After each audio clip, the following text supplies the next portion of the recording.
সাবরিনা রিঙ্কু আপনি জানতে চেয়েছেন স্ত্রী যদি স্বামীকে ডিভোর্স দেয় তাহলে সেটা শরীয়ত সম্মত হবে কিনা। স্ত্রী যদি স্বামীকে ডিভোর্স দেয়, স্ত্রী কখনো স্বামীকে ডিভোর্স দিতে পারেন না।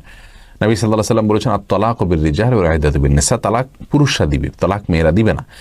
মেয়েরা নিজের প্রতি নিজে তালাক গ্রহণ করতে পারে, এখানে ভাষার বেশ কম আছে।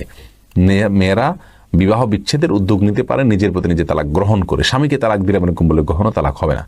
নিজের প্রতি নিজে তালাক গ্রহণ করার ক্ষেত্রে আমাদের কাবিননামার 18 নম্বর কলাম যদি পূরণ করা হয়ে থাকে বিবাহের সময়, অথবা স্বামী যদি তার স্ত্রীকে বিবাহের পরে তালাকের অধিকার দিয়ে থাকে, এটাকে বলা হয় অর্পিত তালাক। তালাক গ্রহণ করা তার নিজের প্রতি নিজে, এটার অধিকার যদি অর্পণ করে থাকেন তাহলে সেই অধিকারের ভিত্তিতে স্ত্রী তালাক গ্রহণ করতে পারে। বিশেষ শর্ত দিলে সে শর্ত পাওয়া গেলে স্ত্রী তালাক গ্রহণ করতে পারে। আমাদের দেশে স্ত্রীরা যে ডিভোর্সটা স্বামীদেরকে পাঠিয়ে থাকেন সেটা এরকমই হয়ে থাকে বেশিরভাগ ক্ষেত্রে। তবে সেখানে কাবিননামার 18 নম্বর কলাম পূরণ করা হয়েছে, সেখানে স্বাক্ষর করা হয়েছে কিনা, কাবিননামা হয়েছে কিনা, হইলে সেটা আগদের পরে হয়েছে কিনা, এবং যে শর্তগুলো আছে কাবিননামাতে উল্লেখ করা আছে তার কোনোটা ভঙ্গ হয়েছে কিনা, এই বিষয়গুলো তদন্ত সাপেক্ষে বলা যাবে।